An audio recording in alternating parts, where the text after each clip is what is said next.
faut d'abord remercier les autorités du pays qui tiennent mordicus à réaliser ces élections. Donc il faut remercier les chefs de l'État, remercier son gouvernement et remercier la CENI qui ensemble travaillent pour le respect du calendrier électoral dans ce pays et surtout le respect de la Constitution. Vous savez que nos élections sont décidées par la Constitution. Le timing des élections est décidé par la Constitution. Le fait déjà que on respecte ces délais-là, c'est déjà une victoire pour les peuples congolais. C'est déjà une victoire pour la démocratie.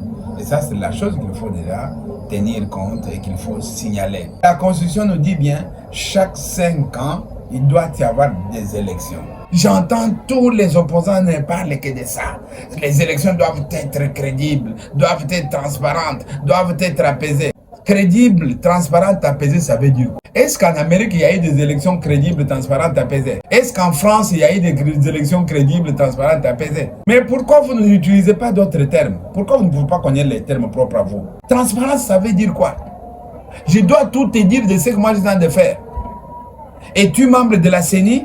Es-tu membre de la CENI? As-tu un pouvoir sur la CENI? Pouvez-vous me donner un exemple d'une élection faite en Occident dans laquelle on vous a dit qu'elle était transparente et qu'il n'y a jamais eu de problème et qu'on a proclamé les vainqueurs sans qu'il y ait des soucis auprès des opposants? Vous exercez votre devoir d'aller voter les uns et vous exercez aussi votre droit de contrôler.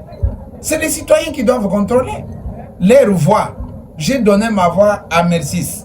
Je donne ma voix à M. Kapoko. Je donne ma voix à M. Lorenzo. Je donne ma voix à M. X. Est-ce que M. Lorenzo a eu ma voix? C'est les citoyens qui doivent contrôler. Donc le contrôle n'est pas exclu. On a mis les témoins pourquoi?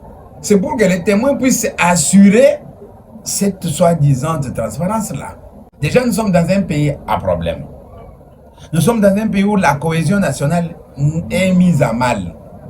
Nous sommes dans un pays où tout le monde veut avoir le pouvoir. Nous sommes dans un pays où tout le monde cherche à devenir XY. Nous sommes dans un pays où les politiciens ne font que tromper du matin au soir. Nous sommes dans un pays où l'art de gérer, où l'art de gouverner est devenu aujourd'hui l'art de mentir. Comment pensez-vous que ça soit apaisé quand vous avez des égoïstes? Quand vous avez des haineux, les gens qui ont de la haine, ou quand vous avez des gens qui ne s'aiment pas, quand vous avez des gens qui veulent à tout prix dire « ôte-toi, je m'y mets », vous pensez que ça peut être apaisé? Ceci est fait puisque nous manquons de l'amour. Les Congolais n'ont plus l'amour, d'abord l'amour de soi-même. Les Congolais ne s'aiment pas d'abord lui-même. Comment tu peux croire qu'il va t'aimer toi? Du fait que nous manquons cet amour-là, l'amour de nous-mêmes, nous manquons aussi l'amour de notre pays. Donc nous manquons ce qu'on appelle du patriotisme. Ils n'ont pas fait une boule où les tâches ont disparu. Les tâches, c'est-à-dire quoi? Telle ethnie, telle ethnie, telle ethnie. On devait avoir une seule tâche pour qu'on soit une nation, qu'on raisonne en termes de nation. Nous, nous raisonnons en termes de clans, nous raisonnons en termes d'ethnie, nous raisonnons en termes de famille. On n'est pas encore une nation pour pouvoir penser que ce que l'autre va faire, moi je vais l'accepter à 100%. Alors vous me demandez de mots apaisés. Mot apaisé, ça veut dire quoi? Ça vient de mot paix. Est-ce que le Congo vit dans la paix depuis que le Congo existe en 1960 jusqu'à aujourd'hui, 63 ans après? Est-ce que le Congo est dans la paix? Et comment vous pouvez imaginer qu'aujourd'hui, cette paix-là arrive avec ces élections? Mais c'est une utopie. L'opposition n'a pas appris des erreurs de 2018. Vous verrez, dans ce que vous appelez les candidats de l'opposition, il y aura des candidatures marchandes. Donc, de toutes ces candidatures-là, vous verrez peut-être 2 candidatures de l'opposition. Mais les autres candidatures sont des candidatures marchandes. C'est-à-dire quoi? Les uns feront les campagnes des autres. Vous comprenez? Donc, vous attendons encore la liste définitive. Et quand la liste définitive sera sortie, revenez vers moi, je vous dirai quelles sont les candidatures qui sont candidatures marchandes. Et vous verrez ça. Donc, de l'opposition actuelle, on ne peut rien entendre. Devant la machine de l'union sacrée, on ne voit pas comment cette opposition va s'en sortir. En tout cas, c'est de l'imagination de penser qu'un candidat de l'opposition va gagner les élections de 2023. Donc, avec la manière où ils vont d'une manière dispersée. Surtout que ce sont les élections à tour unique. Si c'était à 2 tours, pour dire, bon, maintenant là, nous allons, toi tu as eu 5%, moi j'ai eu 15%, l'autre a eu 20%.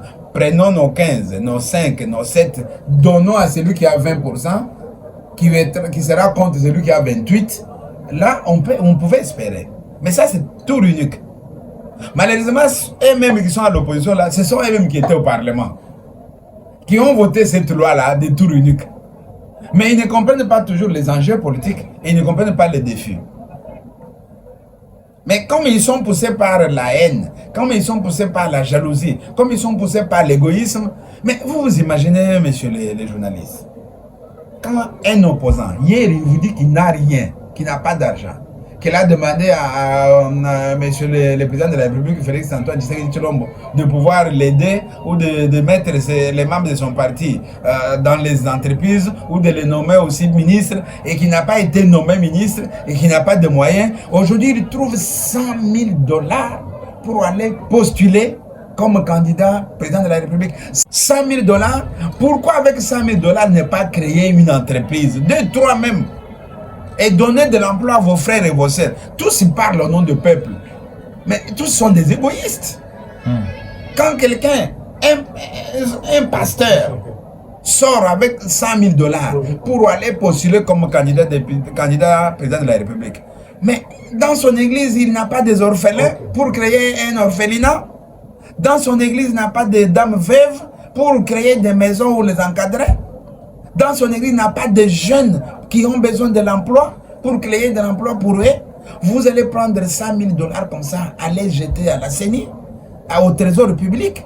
Demain, vous êtes sûr d'ailleurs que vous n'allez pas passer. Et vous allez revenir, que 100 000 $ peut-être c'est les Mabonza, que vous allez jeter là-bas.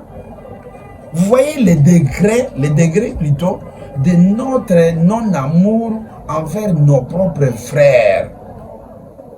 Vous voyez ces degrés-là?